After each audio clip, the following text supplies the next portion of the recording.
Hello and welcome to today's video. I'm going to be doing an update video. Several months ago I did one making an emergency kit for the Fisker Ocean that could be stored in the hitch receiver. However, if you don't have a hitch on your Fisker Ocean, you are limited in using that kit. So this one is going to be for all Fisker Oceans, no matter what trim level or options. You will be able to have this emergency toolkit. It's going to be located behind the service panel right here, and we're also going to have the tool to open up the service panel located up by the windshield. So I'm going to go over that and let's get started. Several months ago I did a video on an emergency toolkit for the Fisker Ocean. If you happen to have a hitch receiver installed with your vehicle, this little 3D printed box is a great way to store the tools in case you need them for an emergency. I kept them in a plastic bag. Here's an example of what I have in here. A plastic trim removal tool. I had a ratchet wrench with a couple different sockets. This can be handy for changing the 12-volt battery. And we also have another 13 millimeter right here. This is for the two bolts that are holding the hood in place. This is a 13 millimeter socket with a magnetic tip so you don't lose the bolts, and at least a 4 to 6 inch extension so you can reach in to get those bolts. So this is just a quick and dirty toolkit. For the people that don't have a hitch installed, I have another place that you can store the tools. This is something that I've known about for at least the last couple months, but I've been really busy and haven't had time to make a video on this. Thanks to several people on the various Fisker Ocean help groups on Facebook for giving me this idea. I am going to place the trim tool on the outside of the car. One of the best places for that is by the windshield wipers, just inside the hood area on the plastic trim. I'll show you exactly where in a little bit. I have one of these tools with the end cut off so that this can get attached to the car itself. I have it right here. This one has the end cut off so it can lay flat. You can do that modification if you want, or you can just do it with the existing tool like this. Next, we are going to store this underneath the service lid. So once we take the service lid off with this, we'll have the ability to access this. This is one version. I have another one right here with a long handle and a short socket extension. If you look, they're very similar in size when you get done, depending on how you want to do this. Now, if you wish to store these other tools, this is also something that you could do. One thing that I'd like to mention is if you have a socket like this, and then if you happen to have a hard time getting the bolt off of the hood, the socket may give you more leverage and torque to remove those two bolts rather than just using this. So you could do this and this as the emergency, or you could do this and this with the trim tool here. I'm thinking that it's probably best to use this just in case you need that extra leverage. So let's do the sample installation with these guys.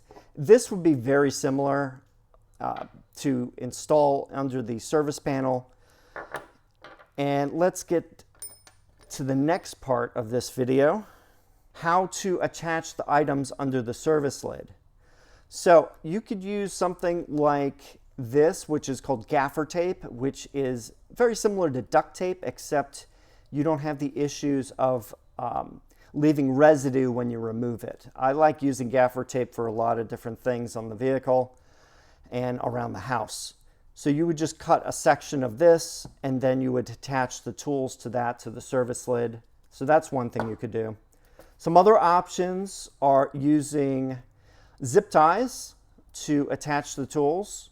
I like using these removable zip ties because once they're locked into place, you can actually release them by pressing this tab here, and they're reusable. So you don't have to have a knife or scissors or anything else to access the tools in the kit. So I think these are great.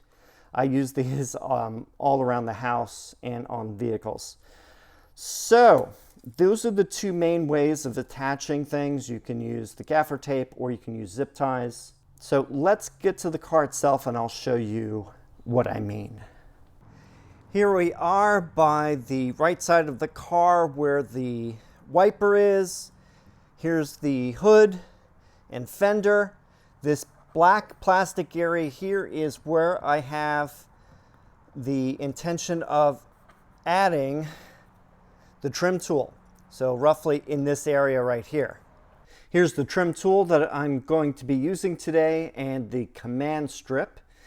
What I'm going to do is on the back of the trim tool, I'm going to apply one of these command strips. This is actually one I cut in half lengthwise so it would fit onto the trim tool. So you just simply pull the backing off and then place it on the center like so. Just press, make sure it adheres. And then what we'll do is we'll put this part on the car itself. So I'm just going to temporarily put it like this. So what I'll do is take the backing off of the command strip.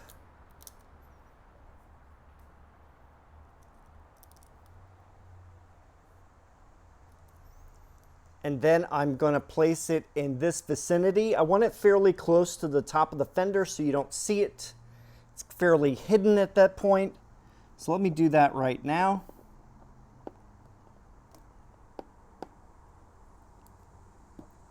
Actually, if I orient it this way, it may be a little bit better.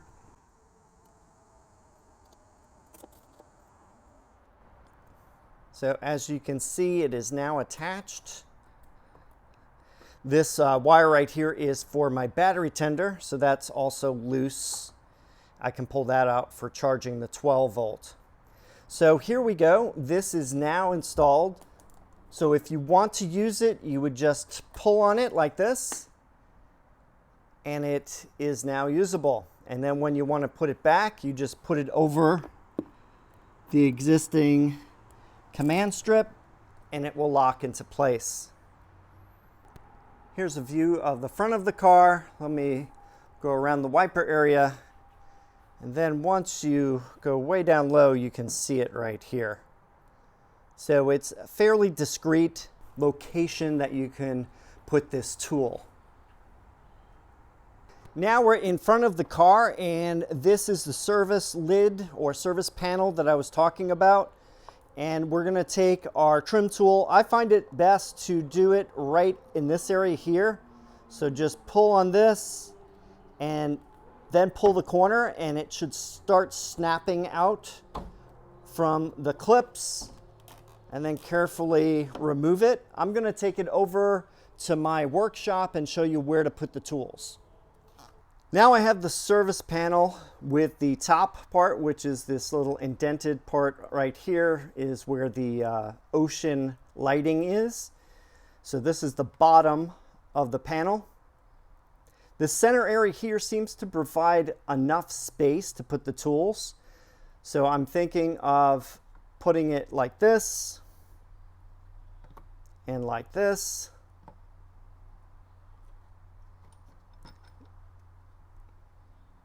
kind of up to you how you want to do this. You can rearrange it either way. I'm thinking that the best way for this one is probably like that. And then you're going to take strips of the gaffer tape and then apply that. So I would put one right here, press it down and in place. Then you can take another piece right here, press it down.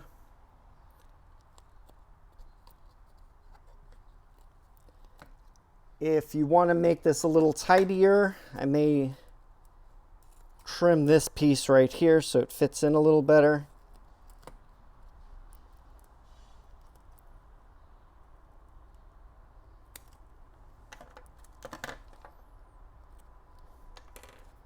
So it goes around this mounting point, and then just press this down.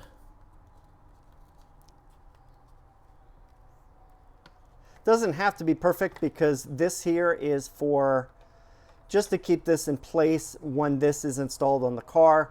When it's installed in the car, there's going to be pressure against this anyway. Another option would be to use some zip ties around areas like here. There are some openings like this that you could place a zip tie through. Give you an example right here. Like that, and it'll come through the other side, or on this side there's an opening also. I don't see any over here. So yeah, you could place them in other locations along here too. It's kind of up to you how you want to do it. I feel this provides a nice center location for it, and it should be easy to access. So let's put this on the car and see what it looks like. Here we have the panel here with the tools in the center. I am going to insert it like this, center it, and then just start pressing it in along here. All these clips will pop into place. And notice that there were no issues with clearance on the tools. Then when you need access, just take your trim tool from behind the windshield wiper and then pull this out.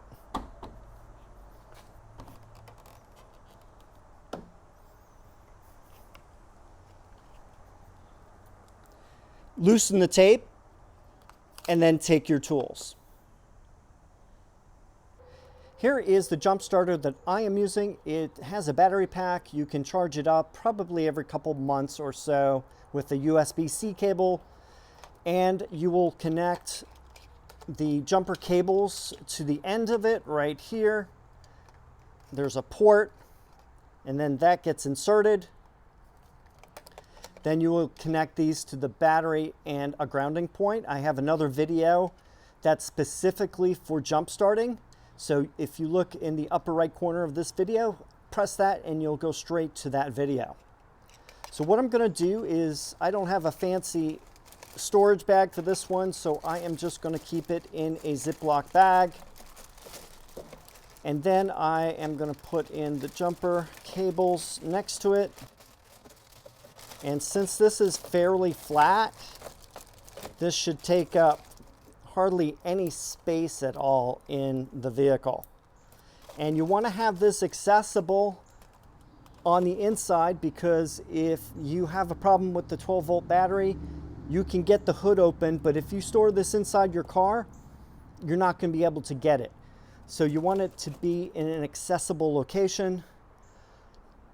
One area that is of interest is this front area here, because there's nothing really in the way. You do have to watch out for a couple of things. This right here is a bolt that holds the hood down, so you don't want to cover that up. And you probably don't want to be going over this, since this is the fan for the radiator. What you could do is mount it right in this area here. So what I'm going to do is I'm going to place this in an area where it's not blocking anything, and you may need to test lowering the hood first before you put everything locked into place here. So I am going to be looking at this general area. So what I'm going to do is I'm going to lower the hood to test it. Press up on the hood slightly and then press the lever right by the hinge and then lower it.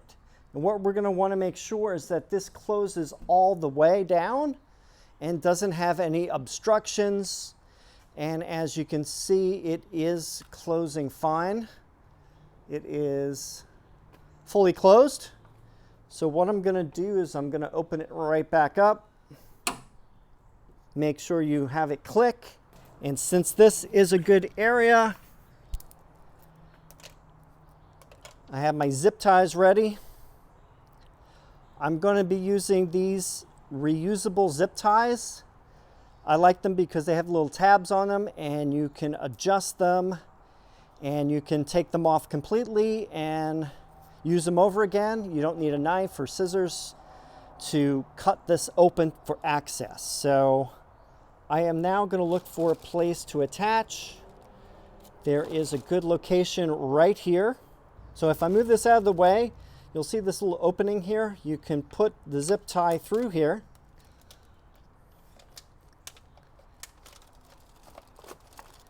And then access it like that.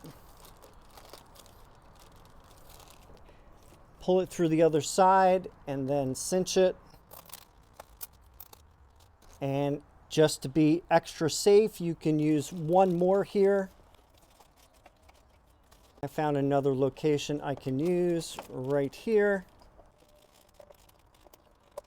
And then what I'm going to do is attach it, cinch it down, and now it's pretty much locked into place right here. If you need to, you can always adjust it a little more.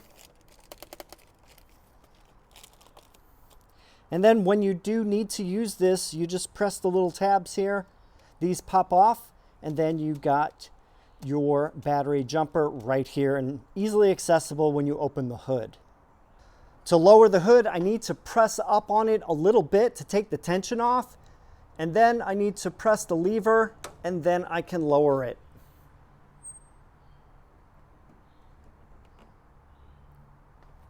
Now, with it down, I can insert the bolts, tighten them up, and then reinstall the service lid or service cover, and then it is all done. Well, that should about do it for my emergency toolkit version 2.0. I'd like to thank a number of people who came up with the idea of storing tools in the service lid area, as well as the trim tool up by the windshield. And I also want to thank Ocean1 and Then Some's YouTube channel. He had placed a jump pack inside the hood area, and I think that's a great idea.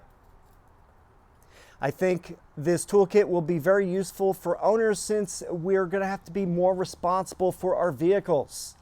If you like to purchase any of the items that I have in the video today, I have the links in the video description. Another thing I want to mention is I recently completed a standalone video on how to open and close the hood of the Fisker Ocean. I figured it's important to have a standalone video for this for owners that need access and don't want to have it buried inside another video.